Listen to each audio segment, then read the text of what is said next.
ये एक precise measuring scale है और इसका नाम है वर्नियर कैलिपर। इस कैलिपर के थ्रू किसी भी ऑब्जेक्ट का आप डेप्थ और इनर और आउटर सरफेस का डायमीटर का माप ले सकते हैं, मेज़र कर सकते हैं इससे। तो इसको चलाना कैसे, चलिए आज सीखते हैं। तो सबसे पहले इसमें दो पार्ट होता है, एक होता है मेन स्केल और दूसरा होता है वर्नियर स्केल। और यहाँ पे जो 0 दिख रहा है इसे जीरो एरर बोला जाता है। इस सब के बारे में जानेंगे। इस स्केल के थ्रू आप 0.1 mm तक के वस्तु का माप ले सकते हैं। तो इस स्केल में दो पार्ट होता है, ये जो है इसे वर्नियर स्केल बोला जाता है। इसमें 0 से 0 तक देख सकते हैं और प्रत्येक में 5 mm है।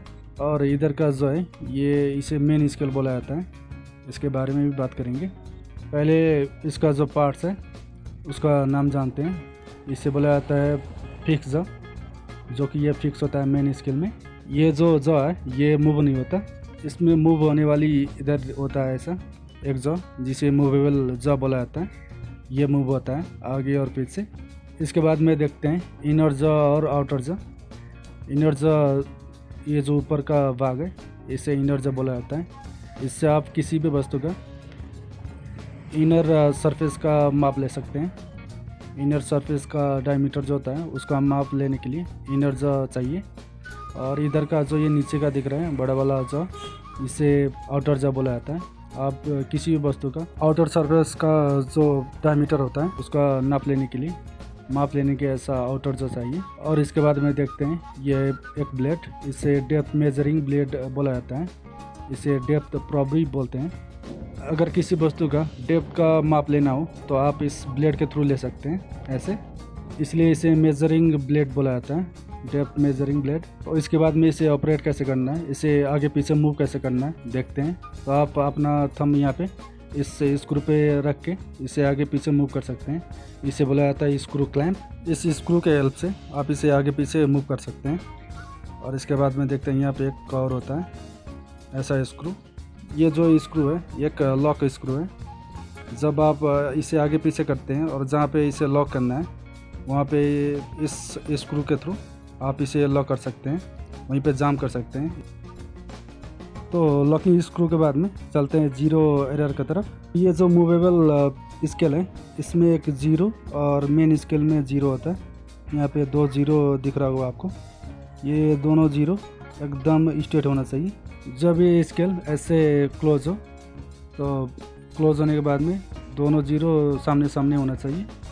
अगर ये क्लोज होने के बाद में सामने सामने है दोनों 0 तो ये 0 एरर सही है। इसके बाद में आप किसी भी वस्तु का माप ले सकते हैं। किसी भी वस्तु का मेजरमेंट लेने से पहले ये 0 एरर टेस्ट किया जाता है हर एक बार ऐसे। बात करेंगे फिक्स स्केल का। यहाँ से लेकर यहाँ तक का जो पार्ट है इसे फिक्स स्केल बोला जाता है। ये क्योंकि मूव नहीं होता। और ये जो मूव हो रहा है ये जो स्केल इसे बोला जाता है वर्नियर स्केल। और इस स्केल में देखेंगे तो यहाँ 0 से लेकर 10 तक का नंबर्स होता है। और इसका जो लिस्ट काउंट होता है वो होता है 0.02। अब देखते हैं ये कितने mm का होता है। यहाँ पे 0 से लेकर अगर लास्ट तक देखेंगे तो यहाँ पे 0 होगा लास्ट में, मतलब कि इसमें टोटल 10 नंबर्स होते हैं और प्रत्येक में 5 mm होता है, अर्थात कि ये टोटल 50 mm का होता है। मैं आपको थोड़ा जूम करके दिखा रहा हूँ। प्रत्येक में 5 mm होता है, मतलब ये टोटल 50 mm का होता है। अब देखते हैं मेन स्केल को। ये मेन स्केल, इसमें 0 से लेकर 20 mm तक का नंबर्स है और 0 से लेकर 1 तक टोटल इसमें 10 लाइंस होते हैं, मतलब कि ये 10 mm का होता है। ये प्रत्येक 10 mm का होता है ये, अर्थात कि ये 200 mm का है। और इससे आप 200 mm तक का जो ऑब्जेक्ट होता है उसका माप ले सकते हैं। अब देखते हैं यहाँ पे इसका लिस्ट काउंट। ये इसका लिस्ट काउंट जो कि यहाँ पे लिखा हुआ है 0.02 mm। तो अब चलते हैं इसके यूज़ की तरफ। इसे यूज़ कैसे करना है तो सबसे पहले यहाँ पे इसका जो फार्मूला होता है उसको समझेंगे। तो यहाँ पे मेन स्केल को हम लिखेंगे MS शॉर्टकट में, और ये इसका वर्नियर स्केल तो इसको लिखेंगे VS। और इसके बाद में देखेंगे इसका लिस्ट काउंट, तो लिस्ट काउंट को लिखेंगे यहाँ पे LC।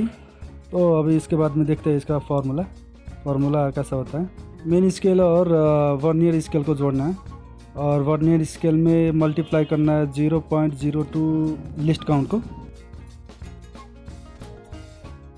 तो चलिए मेरे पास है ये एक ऑब्जेक्ट, इसका माप लेते हैं। तो इसका जो आउटर सरफेस है उसका माप लेते हैं। तो इस कैलिपर को ऐसे पकड़ना है, स्क्रू क्लैंप पे थंब रखना है और इसे आगे पीछे मूव कर सकते हैं। और जहाँ पे फिक्स करना है वहाँ पे इस लॉकिंग स्क्रू को लॉक कर देंगे। और लॉक करने के बाद में इसको बाहर निकालेंगे और ऐसे इसको सीधा करके फिक्स जॉ और जो मूवेबल जॉ है उसके बीच में कितने mm है वो हमें काउंट करना है। तो यहाँ पे देखेंगे वर्नियर स्केल का जो 0 है वो मेन स्केल के किस नंबर के सामने हमें वहीं तक काउंट करना है।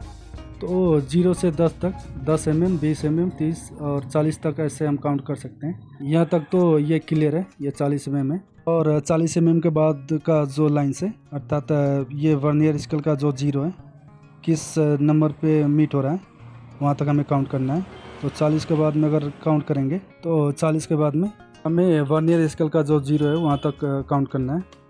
1 2 3 4 5 ये यहाँ पे टोटल 5 लाइन्स है। तो ये जो सारे लाइन्स है ये मेन स्केल का लाइन, मतलब कि पहले 40 था और 0 तक 5 mm हुआ, तो ये टोटल हुए 45 mm मेन स्केल का वैल्यू। तो हम यहाँ फार्मूला में लिखेंगे 45 mm मेन स्केल का वैल्यू। अब इसके बाद का जो काम है वो थोड़ा कठिन है। तो हमें यहाँ पे फाइंड आउट करना है वर्नियर स्केल और मेन स्केल का जो लाइन्स है 0 के बाद का वो कौन सा एकदम से स्ट्रेट है, वो कौन सा एकदम सीधा सीधा मीट कर रहा है, उस लाइन को हमें पकड़ना है। दोनों स्केल के बीच का जो लाइन्स है कोई एक ही लाइन होगा जो कि सीधा होगा और बाकी का जो लाइन्स होगा वो थोड़ा सा आगे थोड़ा सा पीछे होगा। तो यहाँ पे केयरफुली देखने पे वर्नियर स्केल का 1 और मेन स्केल का 50 दोनों मीट कर रहा है।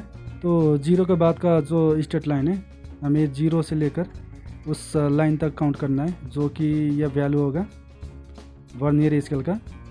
तो वर्नियर स्केल के नीचे हम लिखेंगे, उससे पहले इसको काउंट करते हैं। ये 1 2 3 4 5 ये 5 mm हुआ। तो ये जो 5 mm है ये वैल्यू होगा वर्नियर स्केल का। तब वर्नियर स्केल के नीचे लिखेंगे हम 5 mm। तो 5 mm लिखने के बाद में यहाँ पे मल्टीप्लाई करेंगे और मल्टीप्लाई करना है हमें लिस्ट काउंट से। तो इसका जो लिस्ट काउंट वैल्यू है वो होता है 0.02, ये हमने शुरू में ही बताया था। इसका लिस्ट काउंट यहाँ पे लिखा हुआ होता है 0.02 mm। तो इसके बाद में फार्मूला के अनुसार आगे बढ़ेंगे। तो यहाँ पे 40 mm का 40 mm नीचे लिखेंगे क्योंकि सबसे पहले ब्रैकेट का काम होता है।